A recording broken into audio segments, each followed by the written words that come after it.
Hi everybody and a big welcome to cEDH TV gameplay. We are doing a Pride Month celebration where all commanders have partners. So as you can see here in my background I have Kali and Kinnan. More on that later. But another important news is that next week there will be no gameplay video uploads because me and Pontus are going on a Amsterdam Magic the Gathering vacation. And if you're actually going to MagicCon Amsterdam, we will see you there. As normal, it's me, Pontus and Redrick, this time joined by Yay! So for this event, there's a lot of stuff you can do that's really interesting. But as the person I am, I have to play Dargo. I have all 5 colors, finally. So this is 5-color Dargo. It's basically Jund Dargo splashing blue and white. So we get the Arena Rector, it's an extra addition. We do have silences. And other than that, it's just Dargo go Burr. Should be fun. I'm playing Najeela Derevi. Now, this partnership has special meaning to me because Derevi was the first commander deck I ever built in my career, or whatever, playing this. And then Najeela was the first cEDH deck that I ever built based on Mods' sort of suggestions. So with the help of Pontus, we have a 5-color deck here. Basically has the wind condition in the command zone and a lot of the cards that you see in a typical Najeela package. I am playing Kinnan and Kalia, so with that I'm gaining all 5 color possibilities, but there's actually a cool synergy with them both. You see, both Kalia and Kinnan are trying to trick really big creatures into play, but they are lacking color options, so to say. But now suddenly we can activate Kinnan and put something like a Villis into play, or a Rassakef, or a Atraxa Grand Unifier. By the way, Kalia can put Atraxa into play as well. So we have 2 different commanders, one that is putting them from hand into play on attack, or activating Kinnan. I guess we're going to put like Kinnan into play quite early in the game, because we do have a bunch of like efficiently mana dorks to get there, and then we will see how things turn out. But it's like a cool synergy between them both. Yeah, I'm basically playing blue farm with commanders that do something besides drawing cards, because Dihada enables breach lines very easily. Aminatou flickers Dihada, and then there is a 1-card combo with Cloudstone, because with Cloudstone you can bounce Dihada and Aminatou and basically mill your deck and win that way, and get, for example, Jace back, which is legendary, and then you win that way, or any other way you want, because you go mana positive. First hand, we have Cloudstone, which is our combo, because all we need is Aminatou on the field and enough mana to cast Dihada and the Cloudstone. Pretty much nothing else, so this is pretty trash. We don't keep that. It has no game plan.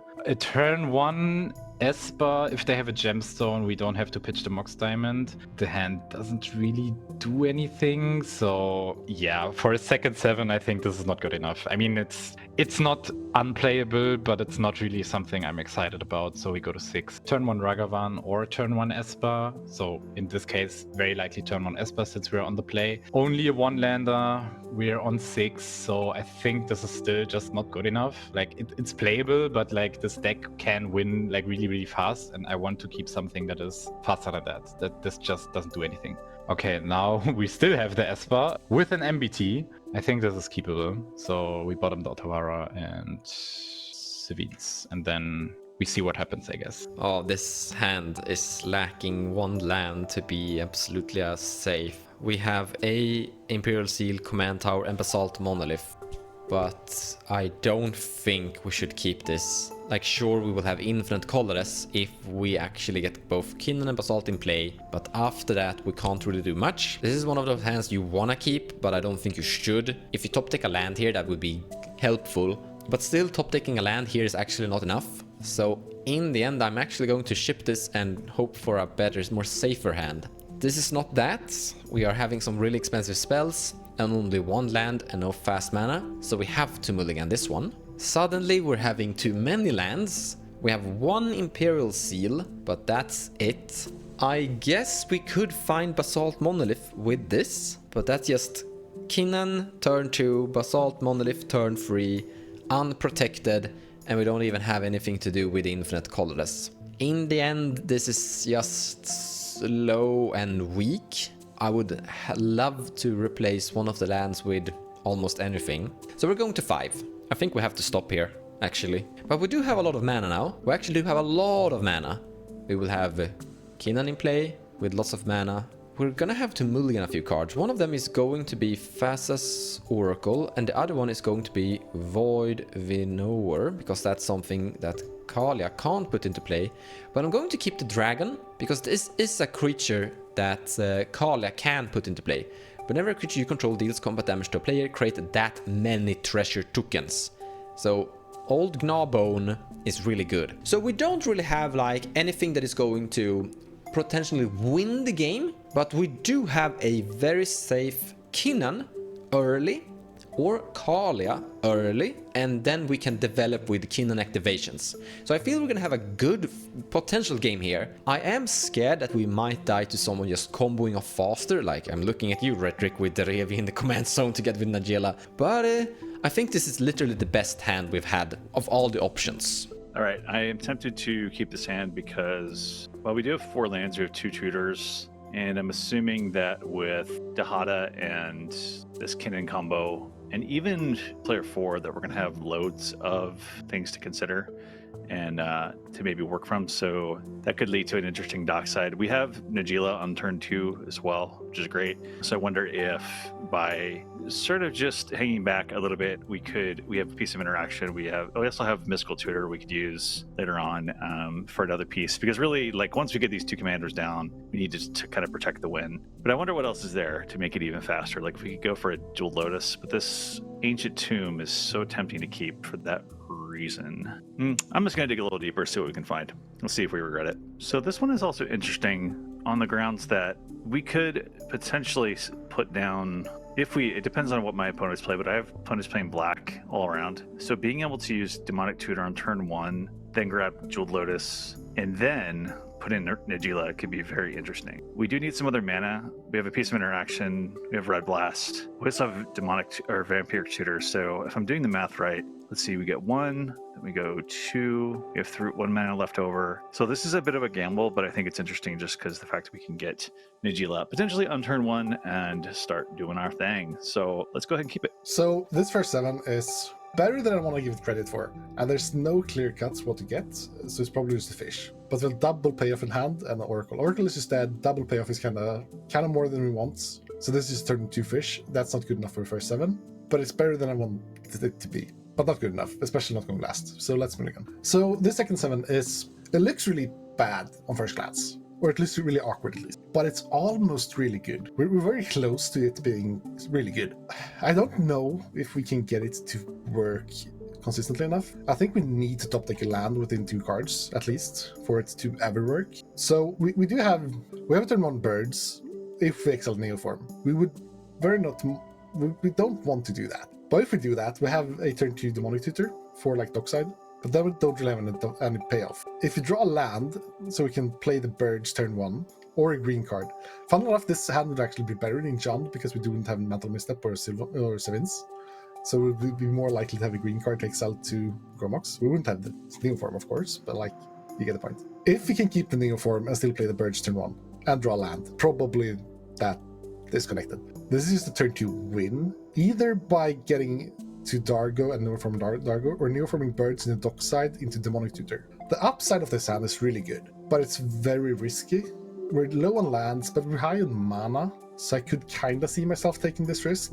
I might play it safe and mulligan this hand, but I'm very tempted to keeping this just a high roll. Because like, if we draw into turn 2 win with Misstep Protection, that's really good. And we're going last, so the Dockside...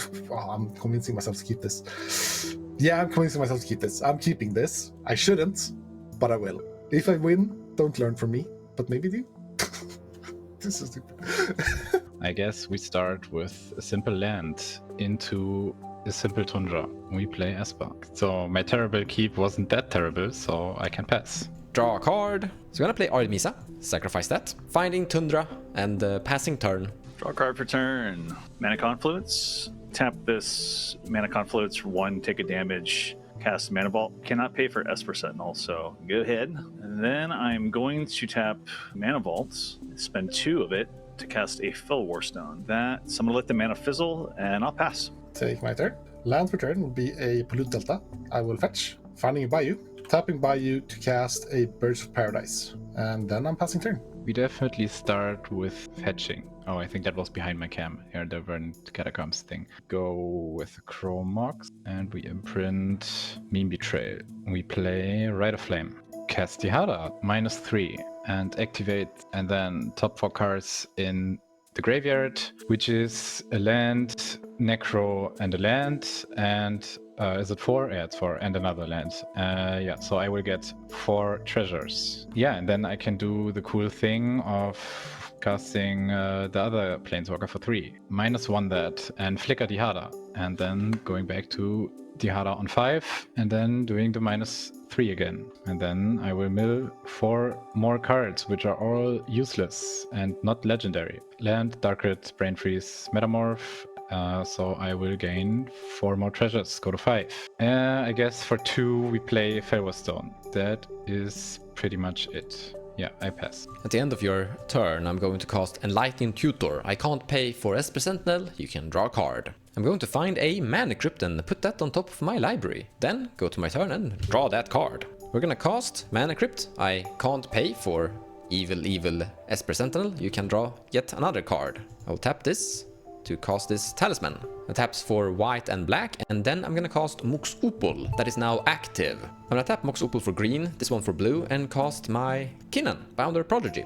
Mons, have a quick response. I will tap Felwar Stone and Vampiric Tutor. Cannot pay for Esper. Go ahead and draw a card. You almost gave me a heart attack there, man. Found the card. Here it is. Put it on top. And go ahead, Mons. Yeah, turn is yours. Okay, we will untap and take a damage from Mana Crypt and draw the card that I know is there. We'll put a Plateau into play, and we'll tap Felwar Stone and Plateau and cast a Dockside.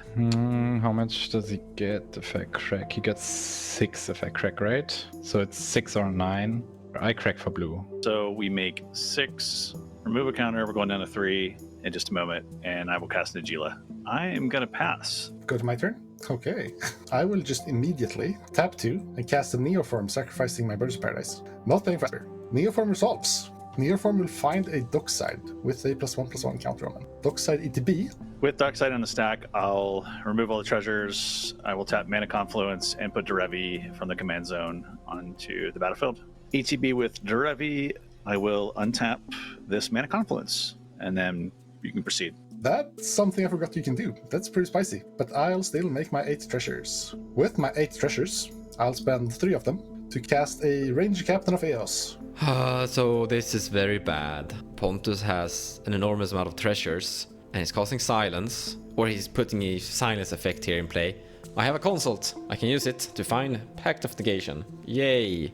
That is horrible. First of all, I will be exiling some random cards, and then I have to pay for my pack trigger, and then I have to sit and watch Redrick attempt to win with he has to win in play. So I'm hoping that.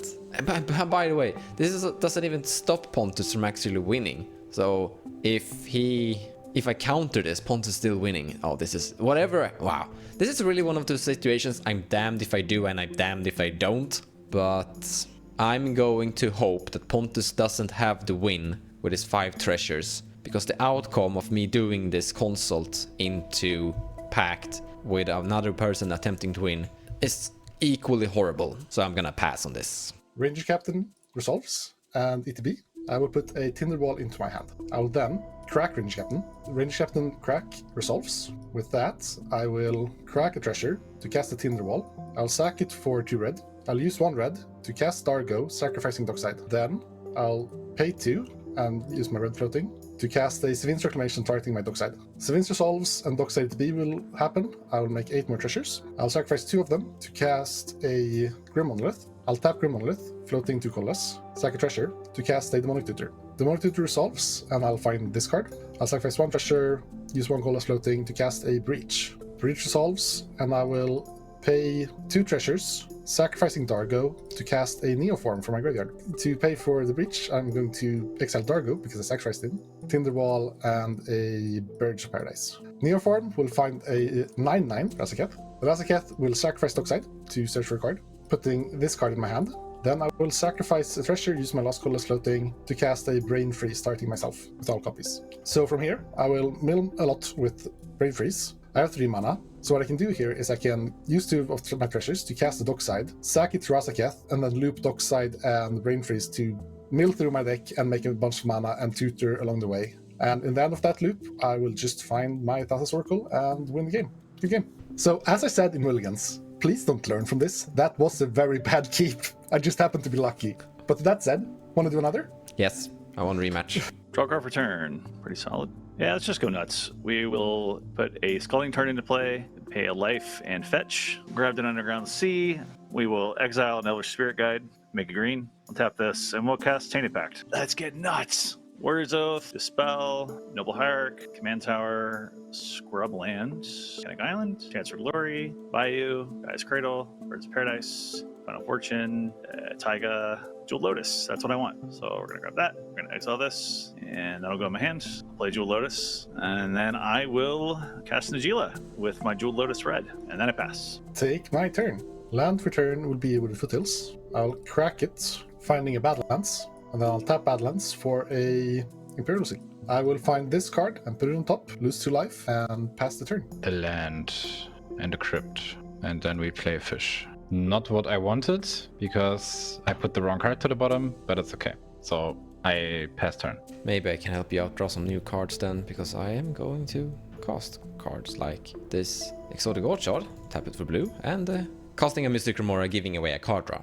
Then I'm passing the turn. Take my turn. Put in Inverted Catacombs. I will pay a life and fetch Tropical Island into play because I have got rid of some other lands, unfortunately. We'll move to combat, and I will send Najeela and 1 token warrior at J. Welcome to the show. Yeah, I take 4 damage, I guess. So there's 1 tapped. And then I will tap this for 1, Tropical Island, and cast an Ignoble Hierarch. Well, 1 mana up, I will pass turn otherwise. Take my turn. Land for turn will be a Mana Confluence. I'll tap 2, taking damage, casting a Dockside. Not again. Pass. Dockside resolves. ETB, I will make 3 treasures. I will float green-blue to cast Dargo. I'll use the green and blue floating to cast a Neoform, sacrificing Dargo. Not paying for fish. Or fish. You have casted Dockside, Dargo, and Neoform is your 3rd spell. I'm gonna trap it. I cannot pay for fish. Yay, welcome to the channel. As they are punching you, I'm giving you cards. I'm giving you cards. Bro, don't feed the fish mons, come on, dude. I am preventing you from furthering feeding the fishes. So this is an investment in fish feeding reduction. Neoform is exiled, and I passed it. It's so sad that I didn't pay attention during Mulligans, and I mulligan this 1 single card because I'm not drawing what I need to draw. Yeah, I think I pay for the fish anyways with the Otawara and draw for turn.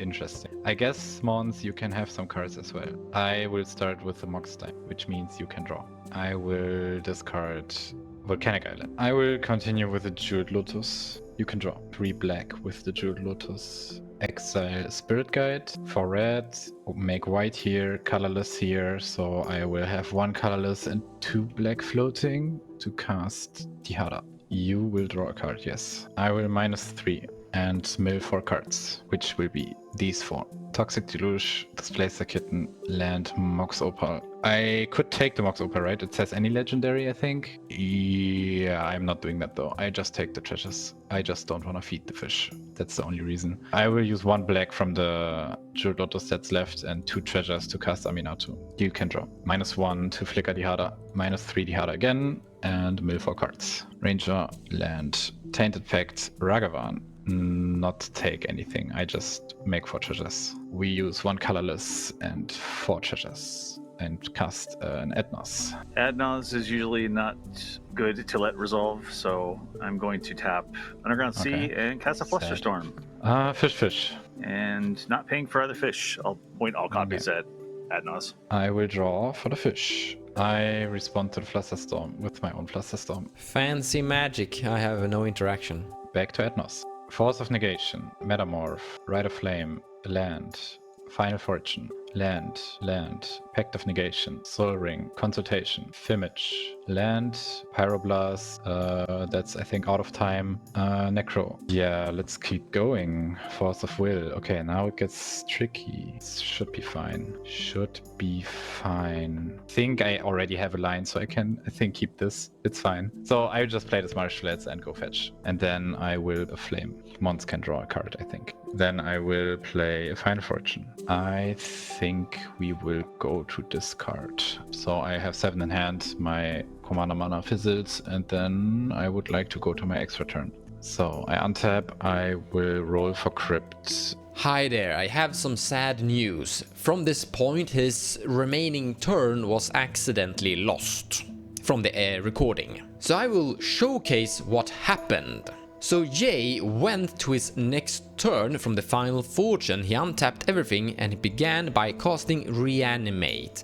Reanimating Displacer Kitten. Now with Displacer Kitten and Dihada, Binder of Wills, whenever he's casting a non-creature spell, he will flicker Dihada. That means that he can basically sit and just create something of a Paradox Engine, cast a 2 CMC Mana Rock, gain 4 treasures, flicker Dihada, and then just continue digging throughout his deck. Now he was eventually lucky in hitting a legendary Jace Wheeler of Mysteries from the Dihada mill. Now Dihada is allowing you to put legendary cards into your hand that you're milling. So from this he already had Consult in his hand. He cast Jace, flicker Dihada because of casting Jace, gaining some more mana to cast Consult, and with Jace and Consult he won the match. There were a few mana rocks he had to cast there throughout the Dihada activations to eventually hit Jace, but in the end, with Displacer Kitten and Dihada, he was able to dig himself towards a victory. So, partner commanders, what do you guys think? I didn't even have a turn 2 second game. Personal feeling, cEDH is kind of fast, and improving consistency and adding more colors to all kinds of decks, basically increasing combo potential here and there, like Dargo 5 colors, that's good. Najeela with Derevi, that's good. It feels like it is more or less making the games faster. Yeah, I agree. So, like, having this is really interesting brewing space. Like, I think Kai called it a brewer's paradise in a video he made a bit ago, and that's true. The problem is that in this paradise, there exists a tier 0, which is just OP. Like, all the really good decks becomes really good, and it's hard to, like, have fun in that space. I think this exact pod was like unusually fast. Like they had this turbo deck that now gains more tools, and in my opinion, Dargo Ikra or like John Dargo is just the fastest deck in the format, and that deck also just get more tools to like support and have like faster lines. Like Neoform is just busted, but it's really fun if you don't play the best of the best. Like if you just like play like tier 2 deck in this format, it's really fun. I mean, I'm like not shocked that all of us played some form of blue, you know, which is like an interesting constraint. I think that some may say like with when you don't do that, but so many of these decks like just regular old Dihada and good old Dargo, Timna, like proven that's valuable, but you can just amplify it with even more more colors, as you were saying. But just the fact that you can run more interaction, you get the best tutors, it may just become a bit more predictable for those reasons. So yeah, I mean, I had fun. Right? I feel like it's interesting for people who are already used to cEDH to just try something new with like broken ideas they had a while ago. But I feel like for like a really like for a real format, for a competitive format, that it's just way too broken and unbalanced. Because I think it was turn 2 that was it turn 2 from me? I don't remember. I think it was turn 2 or something.